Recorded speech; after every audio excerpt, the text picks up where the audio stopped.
pessoas queridas. Vamos continuar nessa sequência de geometria diferencial.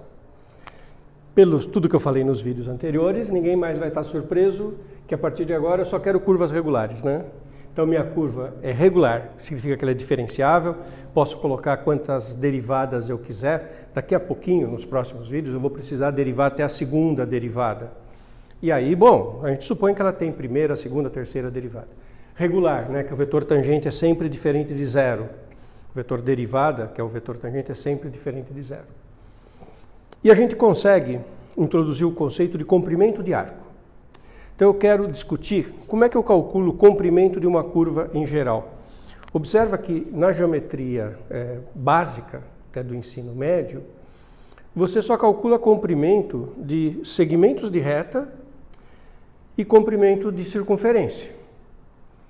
Você não tem instrumento para calcular qualquer comprimento de qualquer outra coisa. Você não consegue calcular o comprimento de uma parábola, de uma elipse.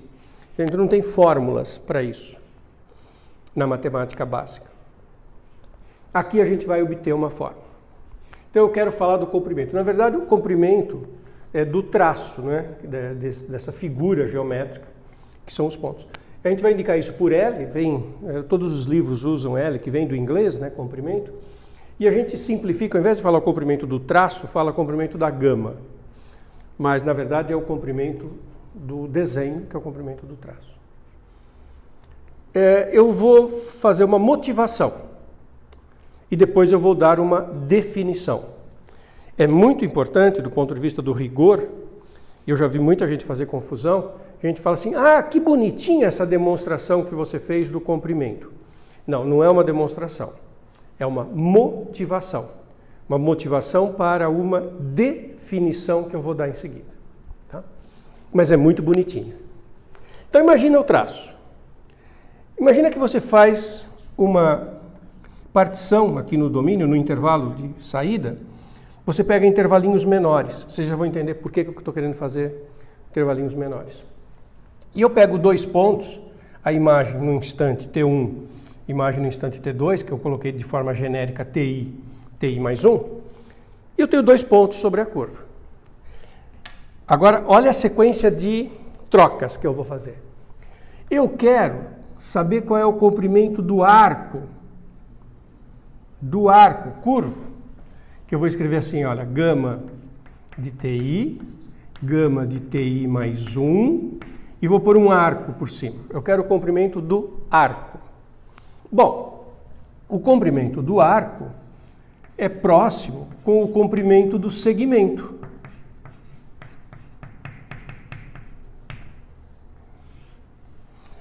Se ao invés de pegar o arco eu andar em linha reta,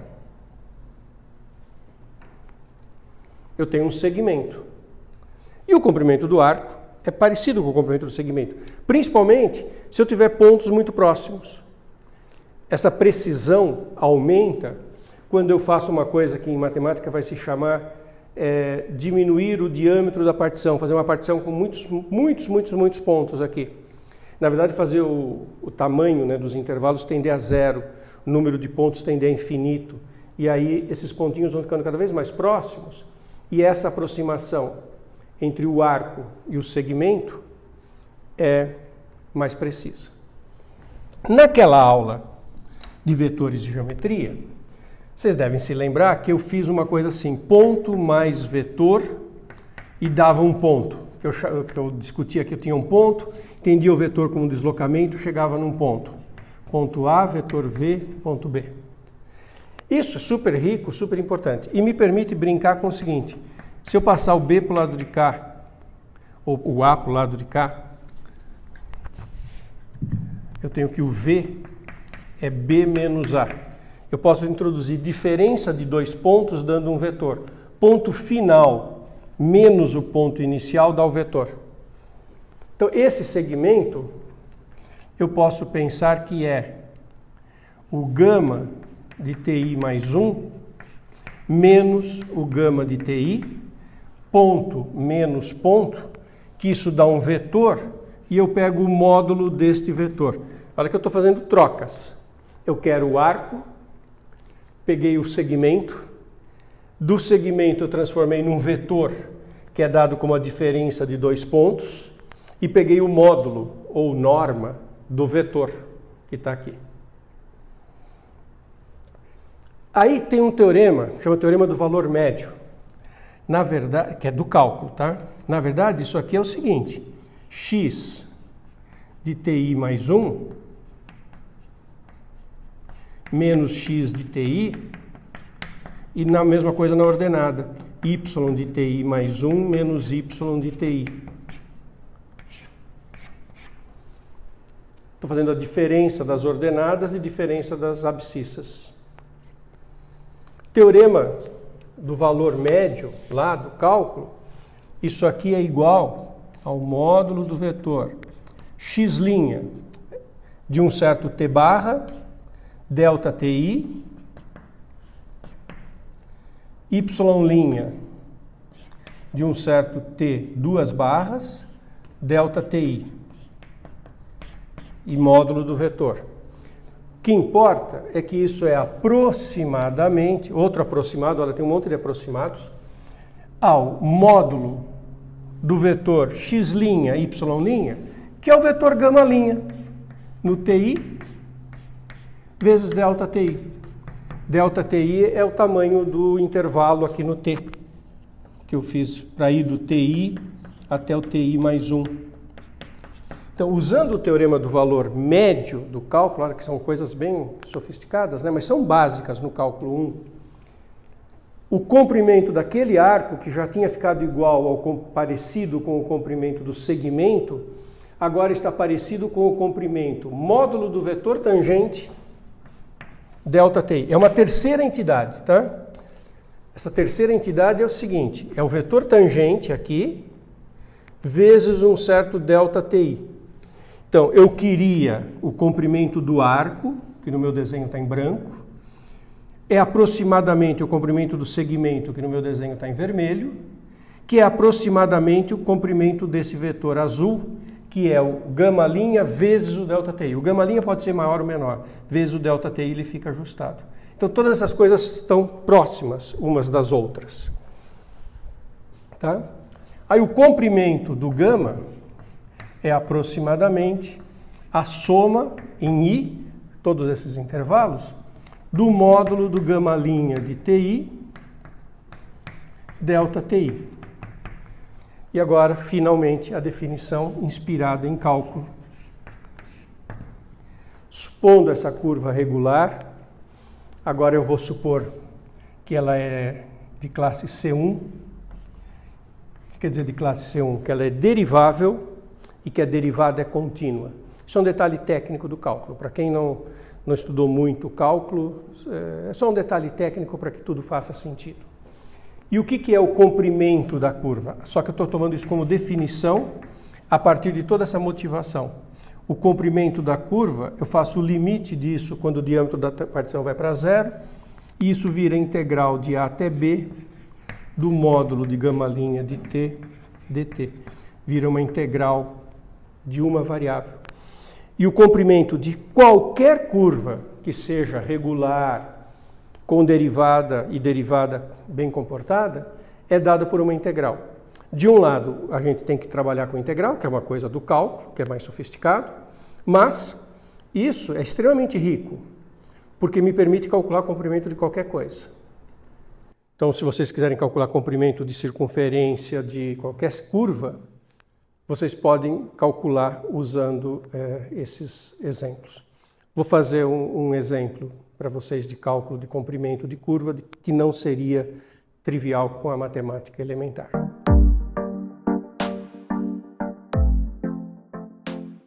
Então vamos lá? Dois exemplos bem saborosos. Circunferência. Vocês até sabem, né, a fórmula para calcular o comprimento de uma circunferência, mas agora eu vou demonstrar. A partir da definição que nós demos de comprimento de arco, eu vou demonstrar que o comprimento do traço da circunferência é 2πr. Circunferência de centro no ponto AB e raio R. Eu já falei disso quando falei das curvas à moda do Descartes. Naquele vídeo eu tinha a equação da circunferência de centro AB e raio R.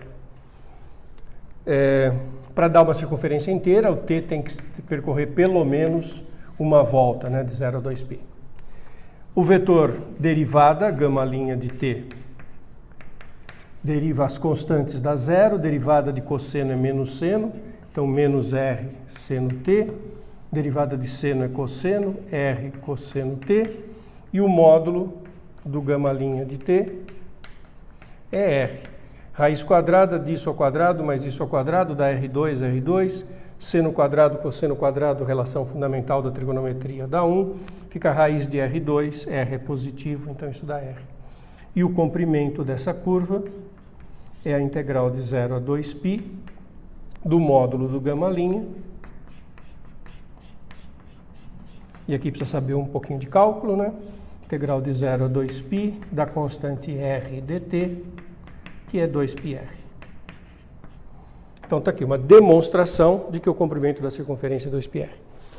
Há uns minutos atrás eu comentei que eu estava falando do comprimento do traço. E olha por que é o traço. O que acontece se eu pegar t de 0 a 4π? Eu dou 2 voltas na circunferência. E minha fórmula do comprimento vai dar integral de 0 a 4π. Vai dar 4πr. Pô, que legal! Se eu estiver estudando física e for usar isso para calcular a distância percorrida, funciona bonitinho. Porque se eu estiver fazendo um movimento que dá 2 voltas na circunferência, a integral dá 4πr, que é o que é coerente que dê. Então tá ótimo. E um exemplo em 3 dimensões. Alfa de t, r cosseno, r seno, rt, com t de 0 a 2π. Isso é uma hélice que está percorrendo um cilindro vertical de raio r, porque o x e o y estão determinando este cilindro, e o t ele vai subindo.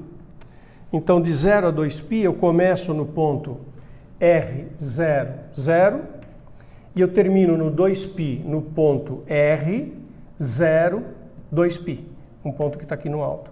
E o traço dessa circunferência é uma hélice, que vai se enrolando lá num cilindro e chega aqui nesse ponto.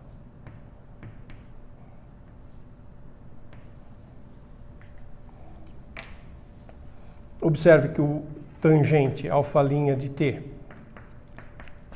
é menos r seno, r cosseno, r. O módulo do alfa' é uma raiz quadrada, que vai ter R2 seno quadrado, R2 cosseno quadrado, que vai dar um R2, mais R2, que dá R raiz de 2. E quando fizermos o comprimento desse traço, que é a integral de 0 a 2π do módulo, que é R raiz de 2, vai dar 2π raiz de 2R. Esse é o traço desta hélice. Então, esse é o conceito de comprimento de uma curva. Para terminar, eu vou contar uma anedota. Uma anedota muito divertida. Não sei se alguma vez vocês viram isso. Eu fiz aqui eu comecei esse vídeo que eu queria calcular o comprimento da curva. E aí eu peguei pontos e peguei o segmento, né? Na verdade, o que eu estou fazendo é aproximando a curva por uma poligonal. E ao invés de calcular a curva, eu estou fazendo a soma dos segmentos, que é uma poligonal, que aproxima a curva. Só que isso leva a um paradoxo. Olha aqui 2 exemplos muito saborosos. Não sei se vocês alguma vez viram isso, se não viram, está aqui uma coisa absolutamente bonitinha. Olha que legal. Pensa num triângulo retângulo, catetos A e B. Nós sabemos que o comprimento da hipotenusa é raiz quadrada de A2 mais B2. Teorema de Pitágoras. Sabemos disso. Mas olha que coisa enganosa. Vou fazer uma poligonal aqui. Em cima da hipotenusa. Qual o comprimento dessa poligonal que eu desenhei em azul? É A mais B. Porque se você olhar, ela tem vários segmentos horizontais e todos juntos se projetam, eles percorrem A. Ela tem vários segmentos verticais, que todos juntos se projetam e percorrem B. Então, a poligonal azul vale A mais B. Agora eu posso fazer aquilo que eu quis fazer no começo da aula, diminuir o tamanho desses ângulozinhos, desses degrauzinhos da poligonal, fazer uma poligonal com um número bem maior de degrauzinhos. O que eu observo? Que essa poligonal está se aproximando da hipotenusa do triângulo. E qual o comprimento dessa nova poligonal azul? A mais B. Então eu tenho uma sequência de poligonais que tendem para a hipotenusa. Isso é verdade. Eu faço uma sequência de poligonais que tendem para a hipotenusa, vão se aproximando, ficando justinhas em cima da hipotenusa.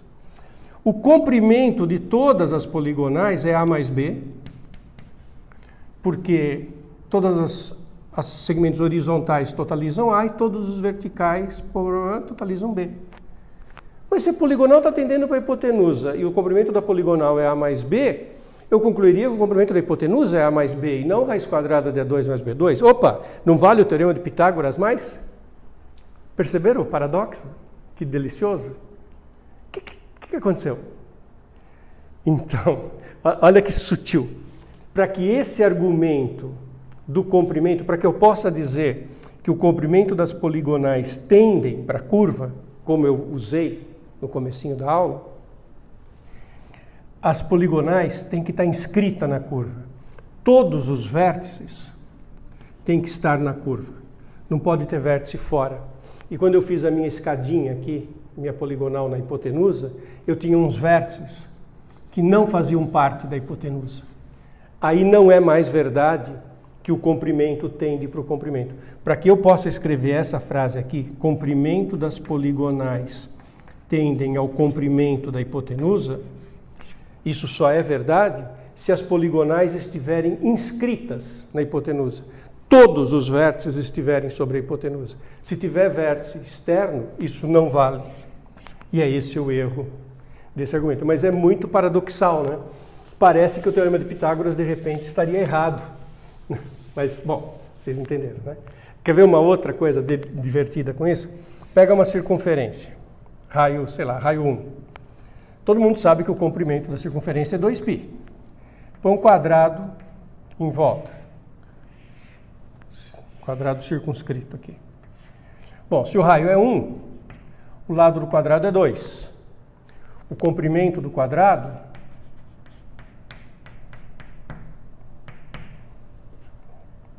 é 2 mais 2 mais 2 mais 2 é 8. Agora, você faz a mesma coisa que eu fiz ali. Ao invés de um quadrado, você vai fazendo poligonais em volta da circunferência.